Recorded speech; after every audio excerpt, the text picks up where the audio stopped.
तो अच्छा सर, हम मुझे जो इस वक्त समझ आ रही है कि इसमें आप पाकिस्तान और इंडिया की जो लॉबिंग है, दोनों मुल्कों के गो के खमीर एक ही मिट्टी से, एक ही सरजमीन से, रंग नस्ल, मतलब देखिए ना, सिर्फ जुबान भी इतनी मिलती जुलती, सिर्फ ये कि अकायद का फर्क, मजहब का फर्क, बाकी तो इसके बावजूद क्या जमहूरियत के वहां पे बहुत स्ट्रांग डेमोक्रेसी, पाकिस्तान में जमहूरियत का जो हाल रहा, और एजुकेशन को कहा जाता है कि वहां का एजुकेशन सिस्टम बहुत बहुत जबरदस्त है, और पाकिस्तान के एजुकेशन सिस्टम को आप जानते हैं कैसा रहा।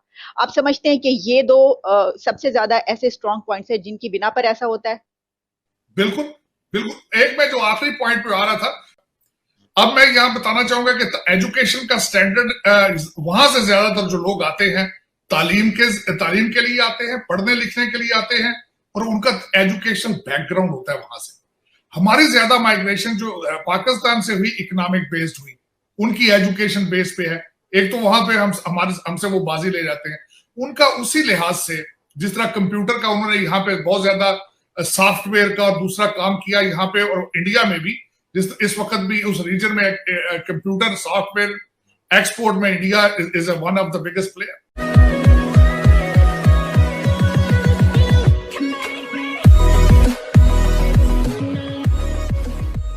नमस्कार दोस्तों, अब यहाँ पर कंपैरिजन हो रही है, सिंपल है, एजुकेशन सिस्टम के बारे में कि इंडिया में क्या चल रहा है, पाकिस्तान में क्या चल रहा है। और उसके अलावा बात हो रही है कि इंडिया के जो लोग हैं वो आईटी के एक्सपर्ट बन रहे हैं, मतलब पूरी दुनिया में छा रहे हैं।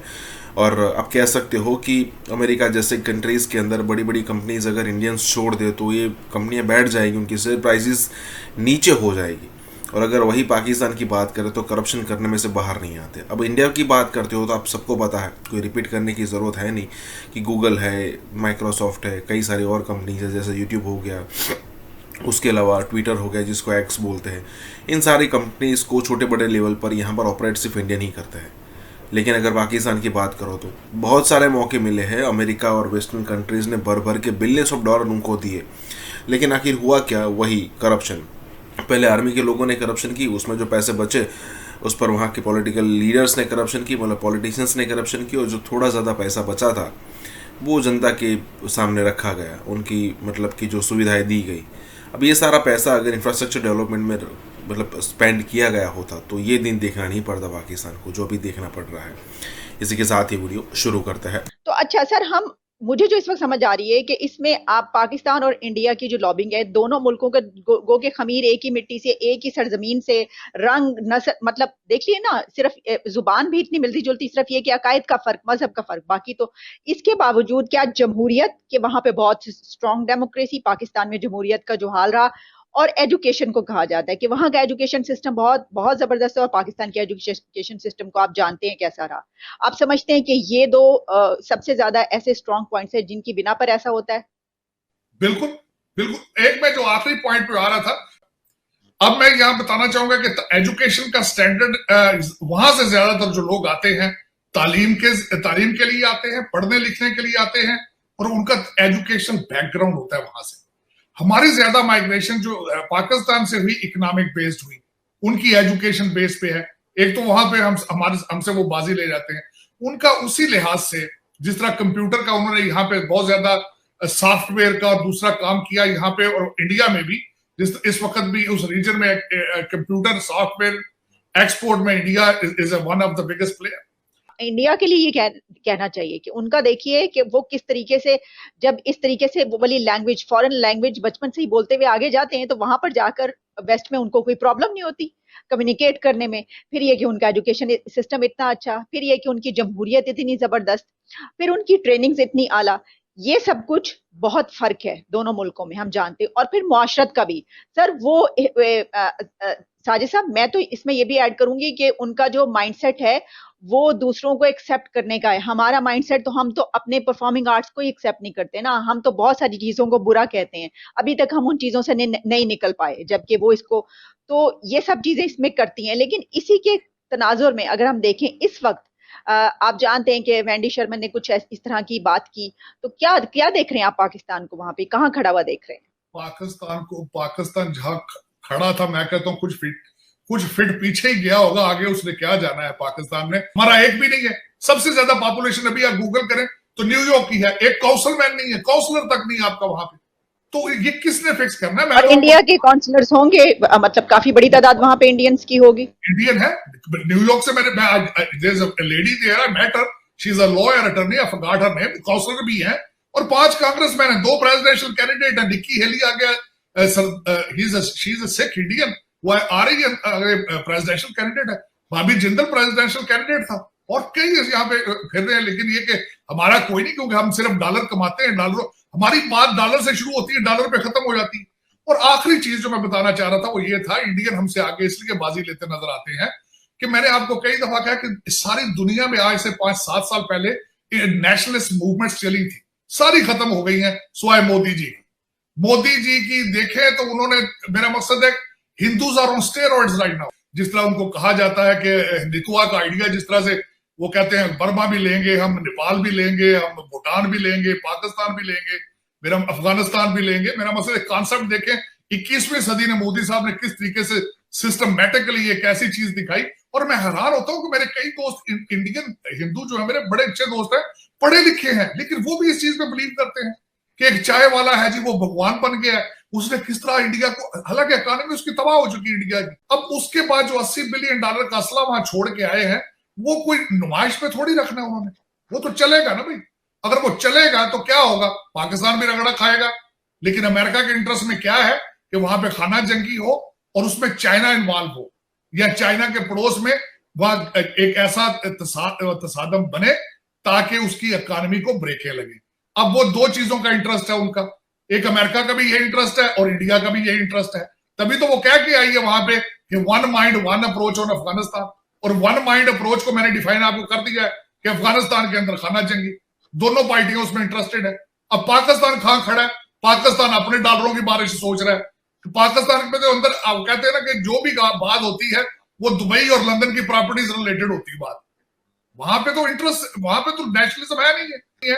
मैं समझता हूं मेरे लिए इतनी ज्यादा शर्मिंदगी थी अगले दिन कि पाकिस्तान अब कहां खड़ा है, तोशा खाना पे खड़ा है, एक्सटेंशन पे खड़ा नैब की।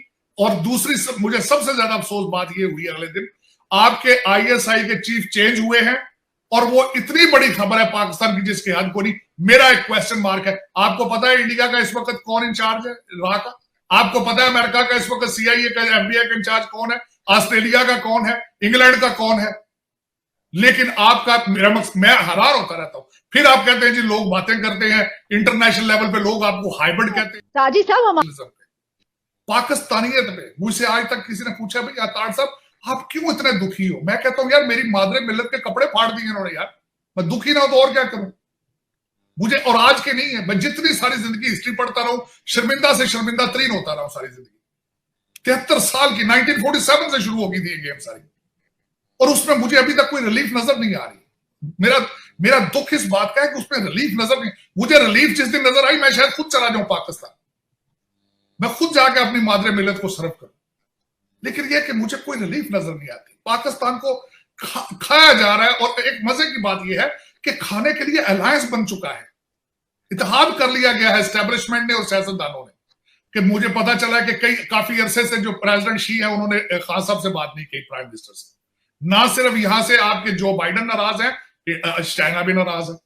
चाइना, अब अगले दिन मैं बल्कि एक पूरा विलाग इस पे करना चाहूंगा कि वो ग्वादर छोड़ के अब कराची चले गए।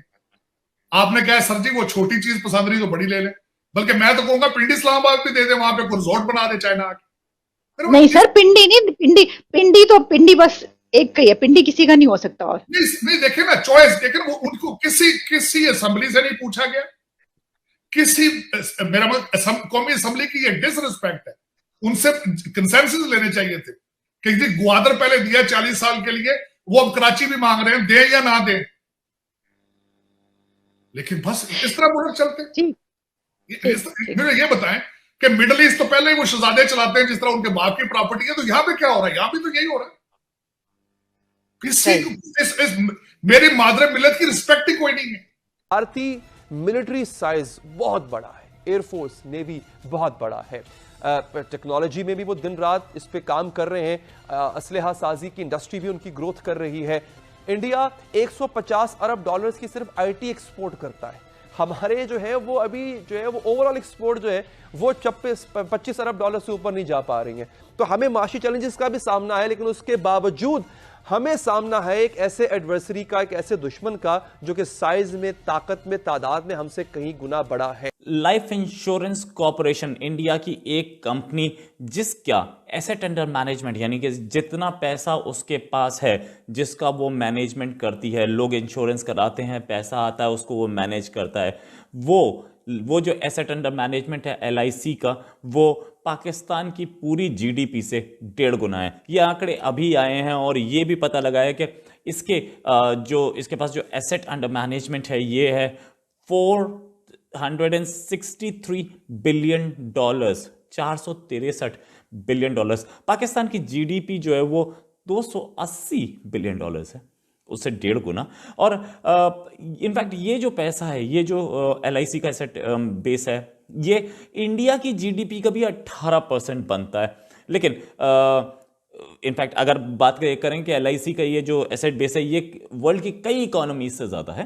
पाकिस्तान इंडिया से कंपैरिजन करता है बार बार, एक कंपनी इंडिया की, उसका एसेट बेस इससे ज़्यादा है। अगर LIC का पैसा पाकिस्तान को दे दिया जाए तो उसके सारे कर्जे खत्म हो सकता है। नहीं लड़ी इंडिया एक्वायर कर रहा है, वेपनाइज कर रहा है खुद को। क्या हम सर उस बिगड़ते हुए तवाजुन को बैलेंस में लाने की क्या उस पोजीशन में है? क्या हमारी कोशिश कामयाब होगी? ब्लॉक्स बन चुके हैं सर। चाइना हमारा एलाय है, हम चाइना के एलाय हैं। चाइना हमें अपने आप को वेपनाइज करने में मदद भी देता है। चाइना पे कोई आफत आती है या इंडिया को एडवेंचर करता है, विल वी बी ऑब्लाइज्ड कि हम भी उसमें उसका हिस्सा बने सर? नहीं, नेवर। हम एलाइज हैं in politically how we can support each other, और ना कभी चाइना आएगा हमारी किसी मुश्किल वक्त में, ना सिचुएशन में आएगा, ना हमें इस तरह मजबूर किया जा सकता है कि हम उनके खिलाफ, और ना ही वो चाहेगा। क्योंकि देखिए सब लोग हर तरफ से अपने रास्ते बंद नहीं करते, उनको अपने रास्ते खुले रखने पड़ते हैं। इस वक्त कम से कम $100 अरब की ट्रेड है चीन और इंडिया की, वो भी कभी वॉर पे नहीं जा सकते। $85 बिलियन पे उसका एक्सटर्नल डेट है, $85 बिलियन पे। और टोटल अगर आप कर्जा बोलें तो पाकिस्तान के ऊपर टोटल $283 बिलियन का कर्जा दिखता है सामने, एसेट्स एंड लायबिलिटीज इंटरनल और एक्सटर्नल सारा मिला के।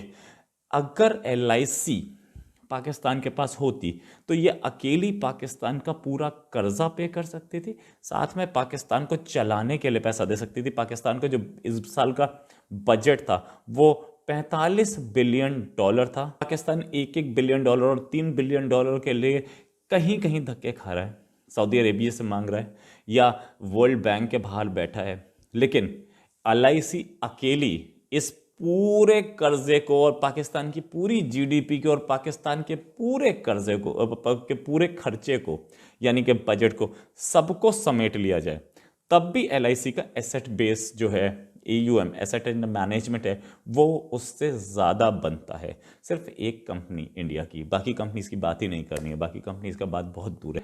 इनफैक्ट चाइना की भी कोई कंपनी इतने एसेट अंडर मैनेजमेंट नहीं रखती है। ये वर्ल्ड की 5th लार्जेस्ट कंपनी और ज़्यादातर कंपनी बाहर की हैं। चाइना की भी कोई ऐसी एसेट मैनेजमेंट वाली कंपनी हमें आज तक दिखी नहीं है, लेकिन हो सकता है मेरी निगाहों में ना हो। इससे चाहता है अगर वो इंडिया से वो कश्मीर का राग ना गाए, 370 का ना गाए, तो वो $3 बिलियन तो LIC से ही ले सकता था। इंडिया, गवर्नमेंट ऑफ इंडिया की जरूरत नहीं थी, $3 बिलियन तो LIC ही दे देती उसको। तो यानी जहां पे इस किस्म की बाइंडिंग्स हो, इतनी जंगों की बातें तो की जाती हैं, जंगें लड़ना मुश्किल तरीन हो जाए कि चीन उससे अपसेट ना हो और पाकिस्तान को वो कहे कि S-400 आ गया। अब S-400 का सुन लीजिए, S-400 की तरह के बहुत सारे superior systems, air defence systems हमेशा से इंडिया के पास रहे हैं। इंडिया का अगर पलड़ा भारी रहा है पाकिस्तान एयरफोर्स के मुकाबले में, तो हमेशा उनके ground based air defence systems में रहा, क्योंकि उनके पास रूसी निज़ाम के जो सिस्टम्स आते थे वो बहुत हाईली कैपेबल सिस्टम्स थे। मईशत तबाह हो चुकी है विद दिस लीडरशिप। आपका ख्याल है ये एस्टैब्लिशमेंट विदाउट मनी ये चल सकती है? इनकी वेपन्स, इनकी फ्यूल, आपका क्या ख्याल है ये इंडिया के साथ ये LOC के ऊपर क्यों जाके ये सेटलमेंट हुई है कि चलो जी, कांट अफोर्ड इट। इंडिया तो फिर और थोड़ी देर खींच लेता। We can't afford this sort of conflict. होता है कि जनाब इंडिया के अंदर इंडिया मीडिया शोर डाल देता है कि लो जी पाकिस्तान तो क्लाइम डाउन कर गया, पाकिस्तान का तो एक मौकफ था वो छोड़ दिया और वो क्लाइम डाउन कर गया। वो इतना मासूम है, इतना बेजरर है, उसका अपना कोई अकल नहीं है, उसके कनपटी पे बंदूक रखी हुई है, ये क्या बात हो रही है?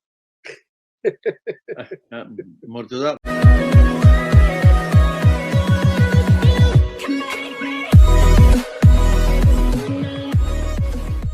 नमस्कार दोस्तों, अब यहाँ पर बात हो रही है कि मान लीजिए कि अगर इंडिया और पाकिस्तान की वॉर होती है तो इंडिया तो पता नहीं कितने दिनों तक ये वॉर जो है वो झेल लेगा, क्योंकि 600-700 बिलियन डॉलर उसके पास पड़े हैं और पाकिस्तान के पास 3-4 बिलियन से ज़्यादा कुछ नहीं है, और वो भी दूसरे के दिए हुए हैं जो आपको क्रेडिट दिखानी है, इसलिए आपको रखने पड़ते हैं।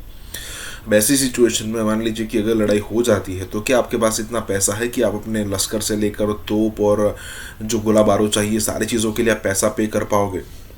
क्या आपके पास इतना पैसा है कि आप ऑयल जो ज़रूरत पड़ेगी इसमें, क्या आपको लगता है कि एक दो दिन से 2 दिन तो ज़्यादा कहता हूँ कि 1 दिन से ज़्यादा आप टिक पाओगे इंडिया के सामने? क्या आपके पास कोई ऑप्शन बचेगा?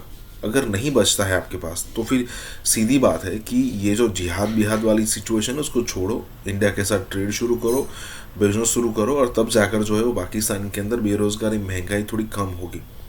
डॉलर के सामने पाकिस्तानी रुपया जो रोज़ पिट रहा है ना वो स्टेबल होगा।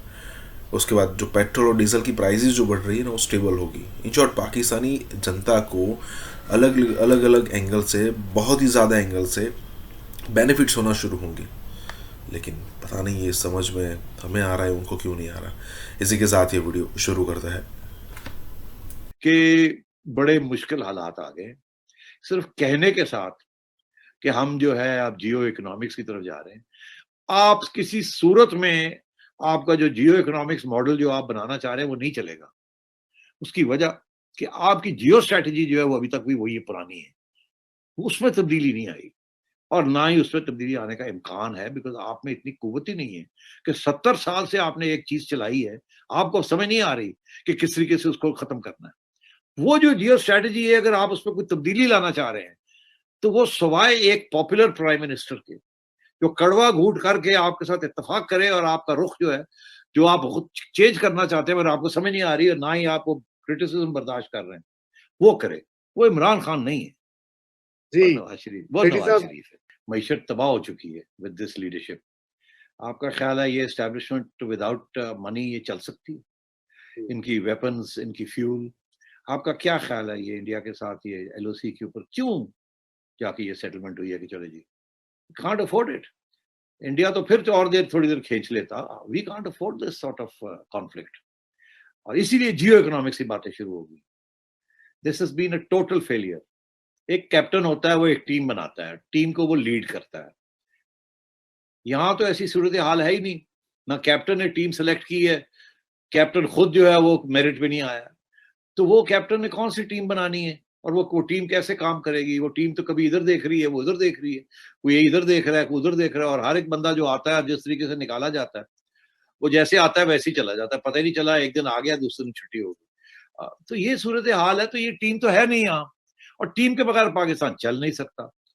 हमें एक दिन कहा जाता है कि जी कॉमर्स मिनिस्ट्री जिसके इंचार्ज खुद प्राइम मिनिस्टर साहब हैं, उन्होंने एक समरी मूव की है जिसमें उस समरी के अंदर उन्होंने ये कहा है कि इंडिया के साथ ये कॉटन इंपोर्ट जो है उसको इजाजत दी जाए। कॉटन और शुगर, चीनी और कपास, शुगर और जो इजाजत दी जाए। क्यों? क्योंकि इसमें अवाम की बेहतरी है। उसके बाद क्या होता है? उसके बाद ये होता है कि जनाब इंडिया के अंदर इंडिया मीडिया शोर डाल देता है कि लो जी पाकिस्तान तो क्लाइम डाउन कर गया, पाकिस्तान का तो एक मौकफ था वो छोड़ दिया और वो क्लाइम डाउन कर गया, लो जी लो बिस्त होगी पाकिस्तान। यहाँ का मीडिया लोग शोर डाल देते हैं, एक ही था, आप तो कह रहे थे कि सवाल ही पैदा नहीं होता तजारत का। अब तो यहाँ आपने तो एक तरफ तो आर्मी चीफ ने ये बयान दे दिया है कि जी अब जियो इकोनॉमिक्स होगी और जियो स्ट्रेटेजी बाद की बात है, और हम अपना घर भी ठीक करने लगे हैं। पता नहीं इसका मतलब क्या है, मगर वो चले हम ठीक करने लगे, और दुश्मनियां रीजन के अंदर नहीं होनी चाहिए। अच्छा, इसका ये मतलब है कि हिंदुस्तान के साथ भी दुश्मनी कम की जाए फौरी तौर पर। यहाँ तो ये स्पेकुलेशन शुरू हो गया, हाई कमिश्नर भी वापस आ रहे हैं, तजारत ही खुल रही है जी, पूरा ट्रेड ही खुलने शुरू हो गया है। अच्छा जी, ओहो हो, पीछे बैक चैनल भी चल रही है, ओ जी फलाने ने ये कहा, फलाने ने ये कहा, इसका मतलब है कि वो सऊदी अरेबिया का भी रोल है, यूएई का भी रोल है, अमेरिका का भी रोल है, लो जी कुछ होने जा रहा है। तो ये सारा एक माहौल बन गया ना। उस माहौल के अंदर ऐसे लगा कि आपने अपना एक असूली जो बयान था वो छोड़ दिया, और आप रातों रात आपने और नेशनल सिक्योरिटी एस्टेब्लिशमेंट ने, गवर्नमेंट ने एक बहुत बड़ी यू टर्न ले ली। अब ये सारा मसला बन गया इनके लिए। अब ये भागे हैं वहां से, और नहीं जी नहीं, हम तो कश्मीर के बगैर ये बात नहीं होने देंगे, हम तो जब तक वो आर्टिकल 370 वापस नहीं लेंगे हम तो आगे बात नहीं बढ़ेगी। अब ये आके फंस गए। अच्छा, अब जिन लोगों ने इनकी जो बातचीत शुरू कराई थी, उनका तो बहुत वसी किस्म के मकसद थे ना, कि ये बात फिर से आहिस्ता आहिस्ता ये डेवलपर्स हों कुछ, ताकि बात आगे बढ़े, क्योंकि अमेरिका का भी इंटरेस्ट है, सबका ही इंटरेस्ट है कि यहाँ आप कोई लड़ाई झगड़े ना हो, क्योंकि यहाँ अब अफगानिस्तान के अंदर कुछ रद्द-बदल होनी है, वहाँ कुछ पाकिस्तान की ज़रूरत है, यहाँ परेशानियाँ ना हो। तो वो तो अब सारा एजेंडा जो है खतरे में आ गया है, बिकॉज़ ये अब चीज़ आगे नहीं जाएगी। तो मैं ये समझता हूँ कि ये जो जियो इकोनॉमिक्स वाला जो फ़लसफ़ा आर्मी चीफ ने जो बयान किया है, ये भी अब खतरे में आ गया है। बिकॉज़ जो थोड़ी बहुत पेशकदमी होनी थी हिंदुस्तान के साथ, वो रुक गई है। वजीर बुरे हैं, एस्टेब्लिशमेंट ने इसको इस रास्ते पे लगा दिया है। वो इतना मासूम है, इतना बेज़रर है, उसका अपना कोई अकल नहीं है, उसके कनपटी पे बंदूक रखी हुई है। ये क्या बात हो रही मुर्तज़ा, इमरान खान में अकल नहीं है। तो मैंने want to give you an answer. He is a cricketer. बड़ी सिंपल सी व्यूज़ है अबाउट लाइफ। हर रोज़ आप सुनते हैं उनकी बातें। कभी कुक्कड़ बन रहे होते हैं और कभी अंडे हो रहे होते हैं और कभी पनाहगाह बन रहे होते हैं और कभी, मतलब है कि ही इज़ बेचारा, मतलब है कि मैं क्या कहूँ उसके बारे में। अभी भी जब आप जियो इकोनॉमिक्स की बात करते हैं या जियो स्ट्रेटजी की बात करते हैं, वो वॉशिंगटन ओरिएंटेड है। ऊपर से तो आप कहते हैं कि जी हम तो बड़े अब चाइनीज कैंप में हैं, मगर प्राइवेटली आप अमेरिकनों को कहते हैं नहीं, हम नहीं है चाइनीज कैंप में, हम तो आपके कैंप में रहना चाहते हैं। क्योंकि उन्हें इस बात का एहसास है कि एक वेस्टर्न कैंप है जिसके अंदर world bank, IMF, financial institutions, dollar, parity, rates, ये पूरा एक सिस्टम है ना कैपिटलिज्म। एक तरफ वो है, और बेचारा दूसरी तरफ एक चाइना है जो कि आपको चलो 1-2 बिलियन डॉलर दे देता है कि आप अपने बैंक में रख लें, मगर अभी वो उस लेवल पे नहीं आया कि it can compete with a different financial system and give you the sort of things that you want. वो तो नहीं है। आपकी सारी एक्सपोर्ट्स और इंपोर्ट्स एक्सपोर्ट्स सारी वेस्ट को जा रही है, चाइना को क्या जा रहा है? कुछ भी नहीं। और इसीलिए जब FATF आपके ऊपर घुमाया जाता है तो आपकी टांगे खड़कनी शुरू हो जाती है। इसी तरीके के साथ जब आपके ऊपर सैंक्शंस लगते हैं, न्यूक्लियर ओरिएंटेड या कोई और, तो आपको समझ नहीं आती अब कहाँ जाएंगे, आप भाग जाते हैं वहां जाके सॉरी सॉरी सॉरी करना शुरू कर दी। और चाइना जो है, कभी वो उनका वजीर सफीर जो है वो जरदारी साहब को मिलने चला जाता है, कभी वो एहसन इकबाल को मिलने चला जाता है, कभी हो क्या रहा है यहाँ। तो बात ये है कि आप ना इधर के रहे ना उधर के रहे, और ये कंफ्यूजन जो है ये आपकी एस्टेब्लिशमेंट के अंदर है, बिकॉज ये उनका जॉब ही नहीं था टू बिगिन विद। वो तो एक जमाने से एक ही जॉब कर रहे थे। वो ये था, एक उन्होंने डॉक्ट्रिन बनाई हुई नेशनल सिक्योरिटी की जिसके अंदर इंडिया पिवटल है, और उसके साथ उन्होंने एक डॉक्ट्रिन बनाई हुई थी, वो ये थी कि हमने प्रो अमेरिका रहना है और वहीं से पैसे आने हैं। क्योंकि देखिए ना, 3 साल जब मिलिट्री गवर्नमेंट्स रही तो वहीं से पैसे आए। इतनी देर में तो अच्छी चलती हुई परचून की दुकान नहीं बर्बाद होती। ये कर गए वारदात। ये इस मुल्क को यहां तक पहुंचाने वाले लोग ही ये हैं। हबीब जालिम ने लिखा था 20 रुपये मन्नाटा, इस पर भी है सन्नाटा, सदर अयूब जिंदाबाद। तंजिया बिल्कुल 20 रुपए मन्नाटा हुआ तो लोगों के लिए वो खरीदना मुश्किल था। जब उसने हबीब जालिम ने प्रोटेस्ट किया, सन्नाटा ये मुर्दों की कौम है, सन्नाटा है यहाँ तो क़यामत आनी चाहिए, क्योंकि 20 रुपए में एक मन्नाटा कौन खरीदेगा।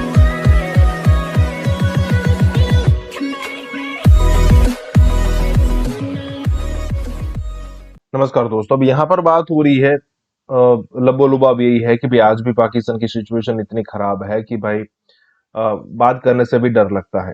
जब 1947 में अलग हुए थे तब बड़ी ही होप थी इनको, और पूरी दुनिया के जितने मुस्लिम कंट्रीज है सबको ये बताया गया था कि भाई हम अलग हो चुके हैं और हम आपके भाई, आप हमारे भाई, वगैरह वगैरह। जब पाकिस्तान ने न्यूक्लियर बनाया, न्यूक्लियर बॉम्ब, तब भी उसका नाम इस्लामिक बॉम्ब रखा था। जब उन्होंने एक अलग अपना कैपिटल सिटी बनाया, उसका नाम भी इस्लामाबाद रखा था। मतलब एक पूरी दुनिया को अट्रैक्ट करने की बात यहाँ पर हो रही थी, लेकिन ये सारी की सारी चीजें धरी की धरी रह गई है। और इतनी सिचुएशन खराब है कि चाहे वो इमरान खान हो, चाहे वो शहबाज शरीफ हो, यहाँ पर मतलब वो तय करके आए हैं कि पाकिस्तान जिस दलदल में है उससे अंदर जाना चाहिए, दलदल से बाहर तो बिल्कुल नहीं आना चाहिए।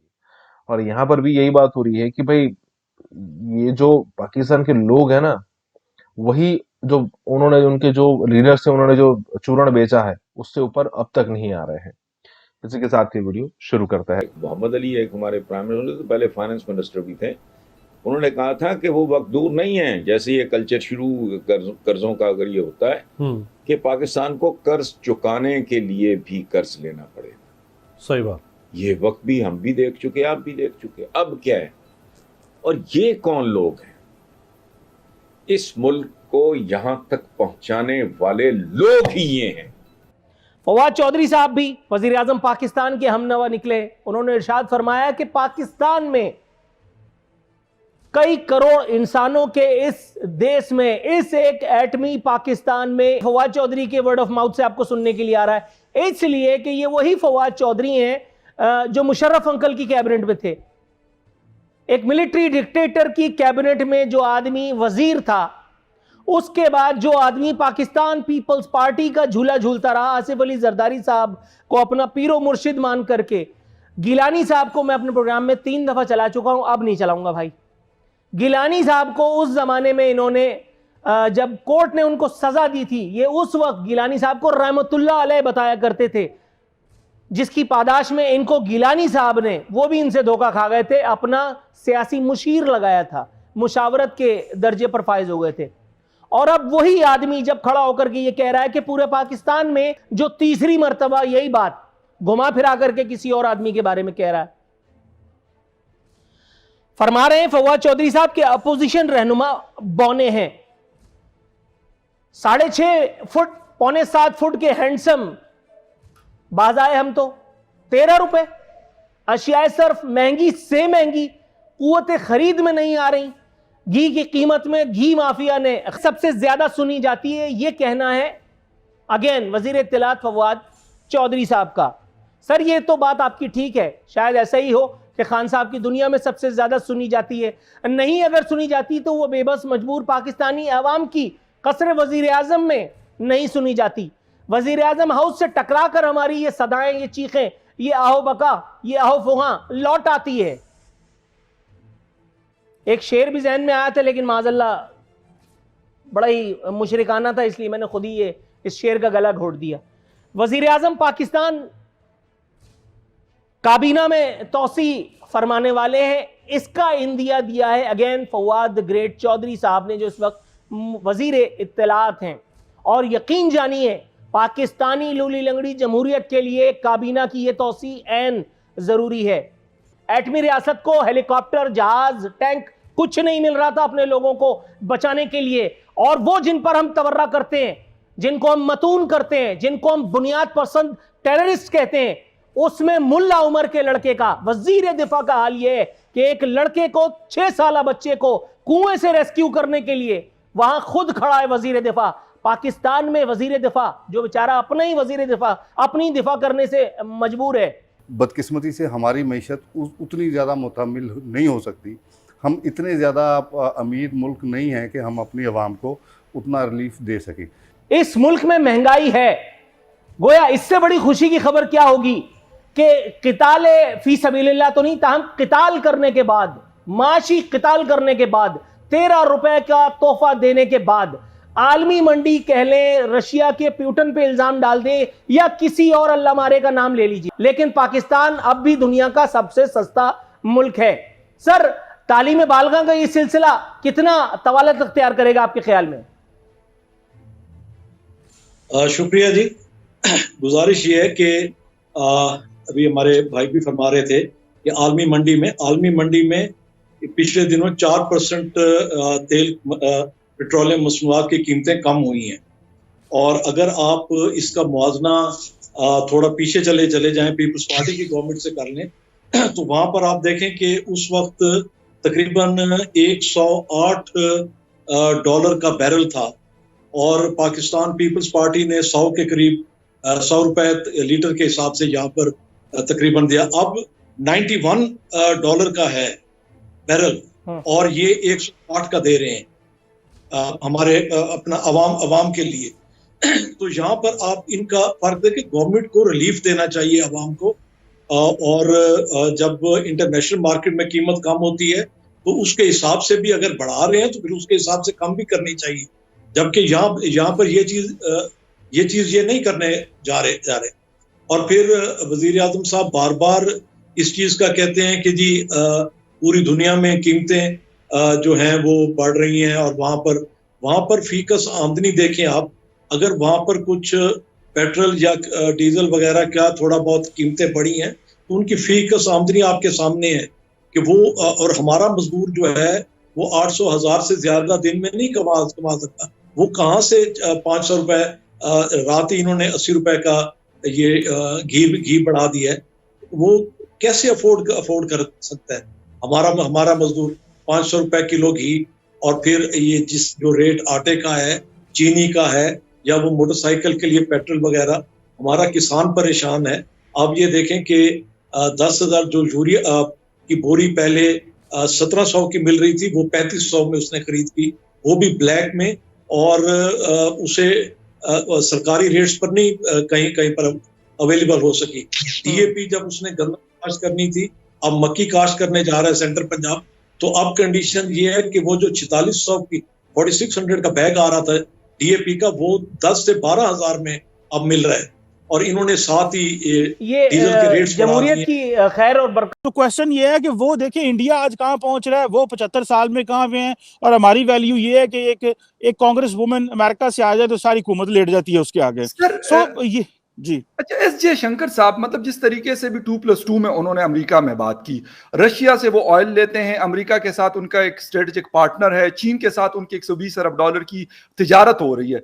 सर, तीनों डिफरेंट ममालिक के साथ वो इतना अच्छे से मैनेज करते हैं, और हमसे एक ईरान और सऊदी अरेबिया मैनेज नहीं होता। बाकी मैं अमेरिका और चीन और रशिया की तो बात ही नहीं कर रहा। ये सारे सियासतदान जितने भी मौजूद है ना सर, ये फखर भाई, ये सब के सब एक चीज में ये पर्सनली फील कर गए हैं, जैसे अमेरिकन ने इनके साथ किया है, या जैसे नरेंद्र मोदी ने इनके साथ किया है, या जैसे मोहम्मद बिन सलमान जो इनके साथ किया है। पाकिस्तान श्रीलंका से कुछ इंचेस पीछे है आज। अगर देखा जाए तो शहबाज शरीफ साहब तो वहां पे डेफर्ड पेमेंट्स में तेल लेने के हैं, अगर वो ना लेकर आए तो आपके हालात तो बिल्कुल श्रीलंका की तरफ जा रहे हैं। और ये चाहते हैं शायद, मेरे ख्याल, ये दुख होता है, अफसोस होता है, क्योंकि मादरे मिल्लत है, दूसरी दुनिया तरक्की की तरफ जा रही है, आप पस्ती की तरफ आपका सफर हो ही नहीं रहा। आप कितना नीचे जाना चाहेंगे, कितना, कहां तक जाए?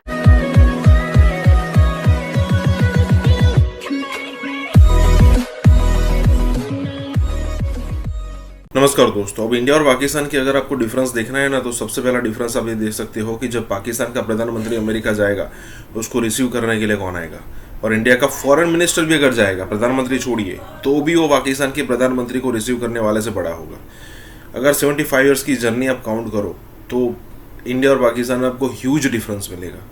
और यहाँ पर यही बात हो रही है कि भाई आखिरकार ऐसा कैसे होता है कि अमेरिका की कोई कांग्रेस वुमन मतलब कि जैसे इंडिया के अंदर कोई मेंबर ऑफ पार्लियामेंट है, सांसद है, मैं ऐसा नहीं कह रहा कि सांसद का कद छोटा होता है, लेकिन क्या कभी सांसद, इंडिया का सांसद कभी कहीं और जाएगा तो कोई लेट जाएगा? ऐसा नहीं है। अमेरिका का कोई सांसद अगर इंडिया में आएगा तो लेट जाएगा, हम इंडियंस लेट जाएंगे? नहीं, ऐसा नहीं होगा। लेकिन अमेरिका का कोई सांसद, या फिर आप कहे कि कोई कांग्रेसमैन, कांग्रेस वुमन अगर पाकिस्तान के अंदर जाएंगे ना, तो उनको यहाँ पर पता नहीं कितने हिसाब से सम्मानित किया जाएगा। ये दिखाता है आपको कि आपकी वैल्यू क्या है सामने वाले कंट्री के एक छोटे पर्सन के सामने भी।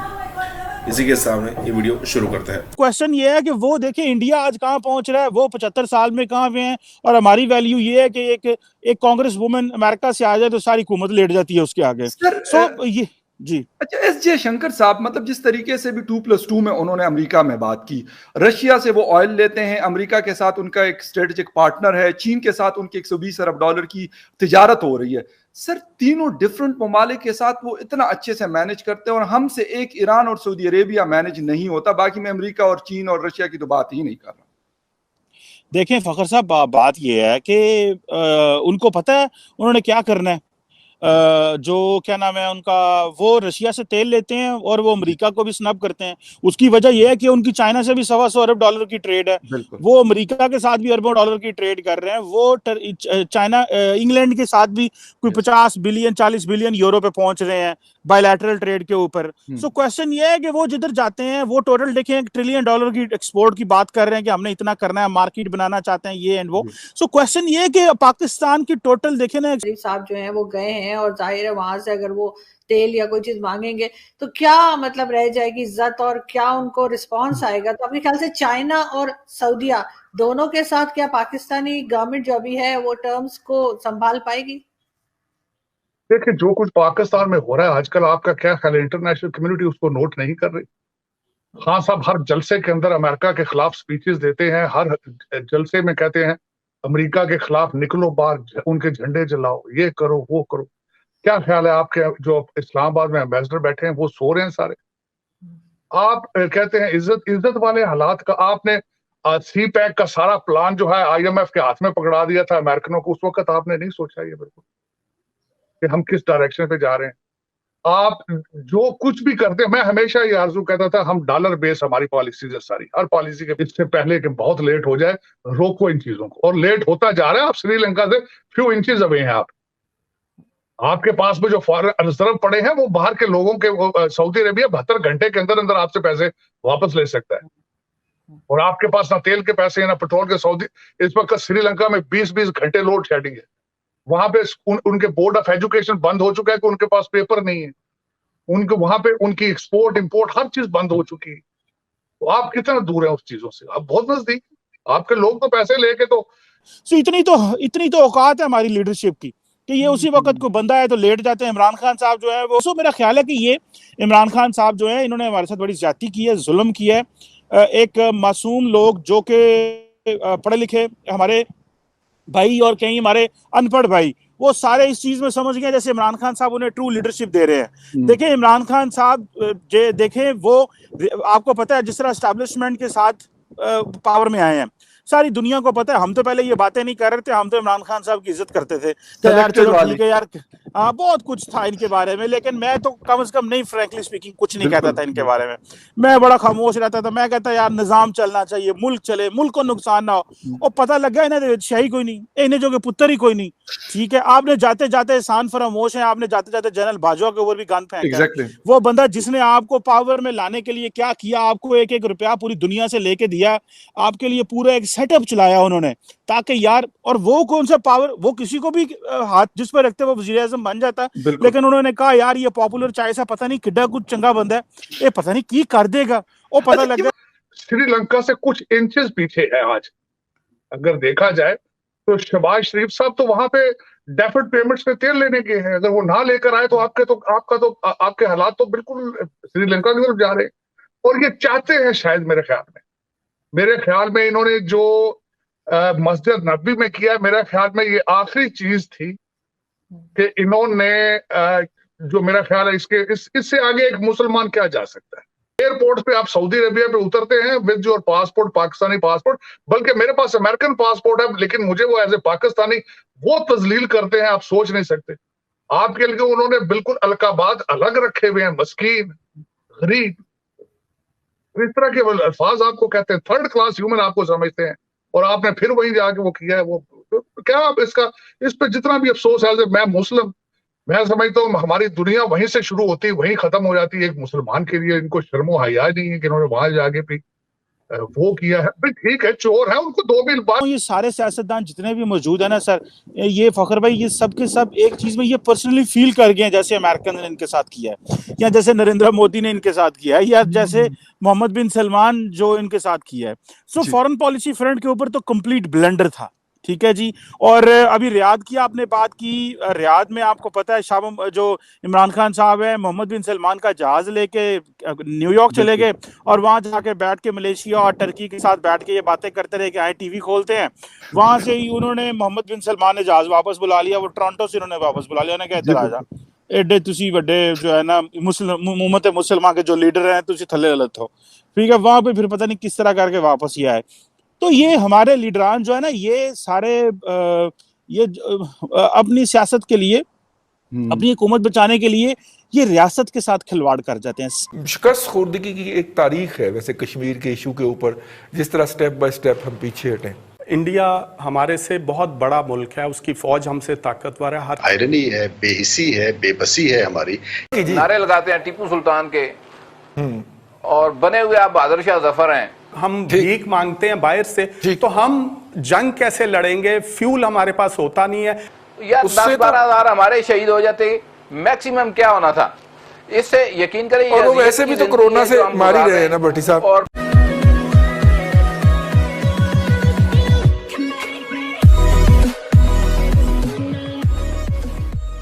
नमस्कार दोस्तों, अब कई सारे पाकिस्तानी कमेंटेटर ये कहने पर मजबूर हो जाते हैं कि भाई इंडिया हमसे बहुत बड़ी ताकत है। अगर हम डिवीज़न करें कि आर्मी के, अगर आप जो थल सेना है उसकी बात करो, अगर हम एयरफोर्स है उसकी बात करो, अगर नेवी है उसकी बात करो, एक्सपेंडिचर है जो हथियारों के पीछे अगर उसकी बात करो, अगर पूरे देश की पॉपुलेशन है उसकी बात करो, अगर विस्तार वाइज जो कंट्री उसकी बात करो, हर क्षेत्र में इंडिया बड़ा है। लेकिन पता नहीं ये जिहाद वाला ये जो क्राइटेरिया है ना, वो हमेशा चलता रहता है।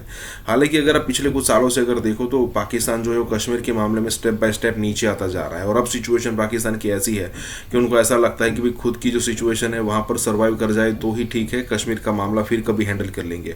और इस सिचुएशन में अगर मान लीजिए कि इंडिया यहाँ पर अटैक कर देता है ना, तो पाकिस्तान की जम के हो जाएगी। मतलब हमें ये काउंटर करना पड़ेगा कि पाकिस्तान जहाँ जहाँ से न्यूक्लियर हमला कर सकता है वहाँ वहाँ हमें काउंटर करना पड़ेगा। अदरवाइज़ यहाँ पर अगर इंडिया ने हमला कर दिया ना, तो पाकिस्तान कुछ भी नहीं कर पाएगा। यहाँ पर यही बात हो रही है। इसी के साथ ही वीडियो शुरू करते हैं। शिकस्त खुर्दगी की एक तारीख है वैसे कश्मीर के इशू के ऊपर, जिस तरह स्टेप बाय स्टेप हम पीछे हटें। जी, कश्मीर का जो इशू है ये सन 47 से चला आ रहा है और इसमें कोई एक चीज़ नहीं, इसमें बेशुमार और चीज़ें भी इसके साथ शामिल हैं।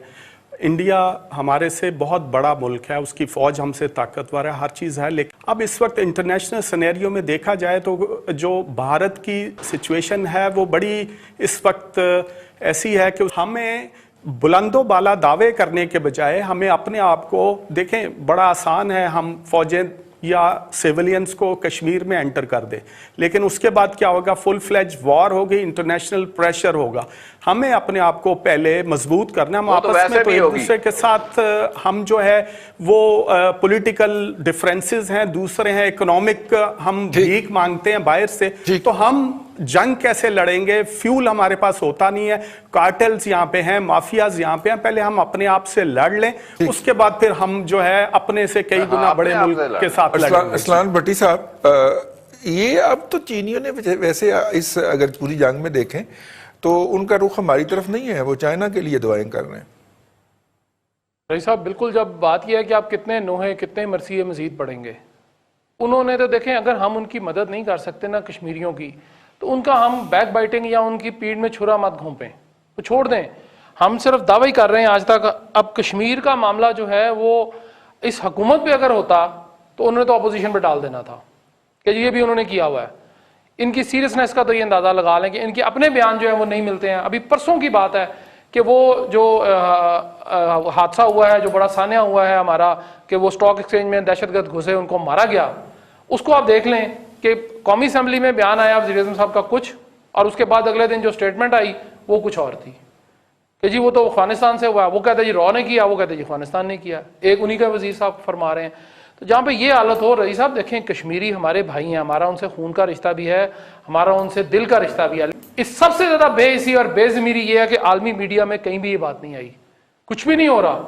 हम वैसे तो फॉरेन मिनिस्टर साहब हमारे यूं उड़ते हैं जहाज से इधर को जाते हैं और यूं उड़ते हैं दूसरे जहाज से इधर को जाते हैं। उनको पता नहीं क्यों खौफ है इतना कोरोना का।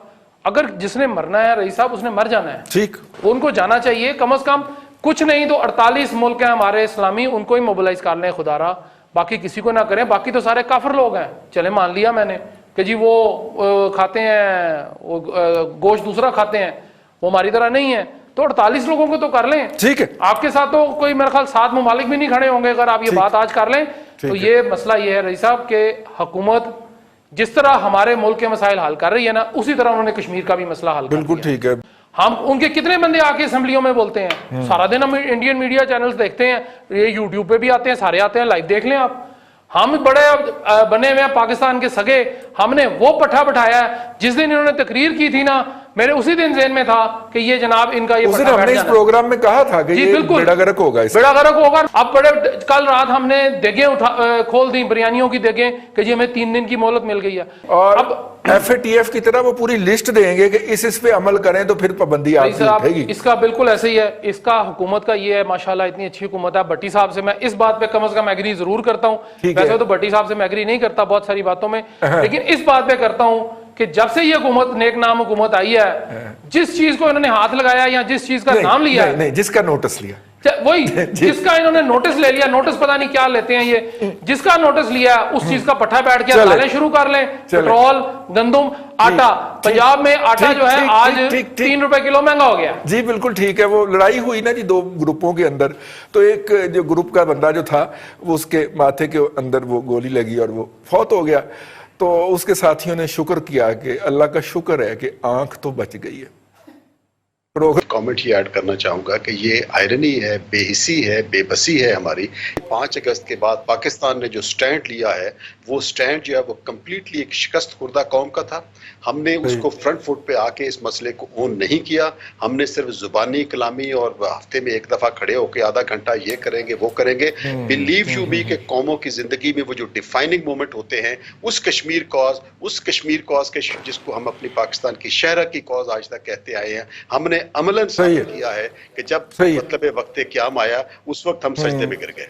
बिल्कुल ठीक है। मुमताज भट्टी साहब खड़े होते तो उसे ये जुर्रत ना होती, उसे ये जुर्रत ना थी। मुमताज भट्टी साहब, फॉरेन ऑफिस की तरफ से या किसी और तरफ से हमारे वजीर खारजा बड़ी थूके फेंकते हैं मुंह से जब खिताब करते हैं, किसी की तरफ से कोई बयान नहीं आया जी, दफ्तर खारजा की तरफ से भी नहीं आया। नहीं, दफ्तर खारजा की तर्जमान ने इसके ऊपर स्टेटमेंट दी है रिजवान रईस साहब, लेकिन मामला अब स्टेटमेंट से आगे का है। देखें कितनी बड़ी एक तजाद है, और आप कह लें कि कहने में और करने में। मिसालें आप देते हैं टीपू सुल्तान की और तगरल की जी, नारे लगाते हैं टीपू सुल्तान के, और बने हुए आप बहादुर शाह जफर हैं, ठीक है। मतलब देखें रिजवान रईस साहब, ये जो कि ये है तुम्हारा जो है वो असल चेहरा, जिस तरीके से ये कर रहा है। और हमारे लोगों के लिए तो ये एक तमांचा है कि यहाँ पे हम जुमे को एहतियाज करेंगे, ये करें, और जो करना है वो क्यों नहीं करते, किस बात का डर है और किस बात का खौफ है, और बड़के क्यों मारते हैं। अगर नहीं कुछ कर सकते तो उनको उनके हाल पे छोड़ दें, लेकिन शर्म नहीं आती है। और ये बहादुर शाह जफर जो है यहाँ पे बैठे हुए हैं, इनको देखें, मेरी बात सुने। आप कह रहे हैं हमने डिप्लोमेटिकली ये किया, हमने ट्रंप को जाके ये कह दिया। ट्रंप इंतजामिया और अमेरिकन जो फोर्सेस हैं वो सारी स्टेटमेंट्स उनकी देख लें और उनकी सारी एक्टिविटी देख लें, वो तो इंडिया के हैंड इन हैंड खड़े हैं। तो आप उनकी खिदमत किस चक्कर में कर रहे हैं। वो शायद आज भी एक उनका ज़ुल्म खलीलजाद इधर कहीं फिर रहा होगा, मेरा ख्याल आया या आने वाला होगा। तो देखिए आपको डिसाइड करना है, ये डिफाइनिंग मोमेंट आपके लिए है कि आप किसके खिदमतगार हैं, किसकी आप खिदमत कर रहे हैं, वो आपके साथ क्या कर रहा है। और फिर ये जो देखें, मैं तो आज भी कहता हूं कि इमरान खान आज डिसाइड कर ले जी ठीक कि ये जो लोग हमारी तरफ देख रहे हैं, इनकी मदद के लिए इन्होंने तो कश्मीरियों को नहीं जाने दिया, उनको ही जाने देते। 1.5-2 लाख बंदा वहां घुसना चाहता था, जाने देते।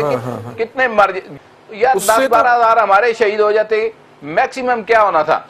इससे यकीन करें, और वैसे भी तो कोरोना से मार ही रहे हैं ना भट्टी साहब। और इसका कफारा इस गुनाह का हमें देना होगा, और ये किस कदर हम देंगे ये ठीक हो गया, वक्त बताएगा। और ये शायद फिर यहाँ पे नहीं होंगे जो इस वक्त है। शाह महमूद कुरैशी साहब से वो खातून, वो कौन सी थी, वो बड़ी मशहूर हुई थी जो इनके कहने के ऊपर दफ्तर खारजा का जो पांव से दरवाजा खोलती, संदल खटक और हरीम शाह को रिक्वेस्ट की जाए कि वो शाह महमूद कुरैशी साहब की जाके उन्हें होश में लाएं और उनकी तवज्जो दिलाएं इस इशू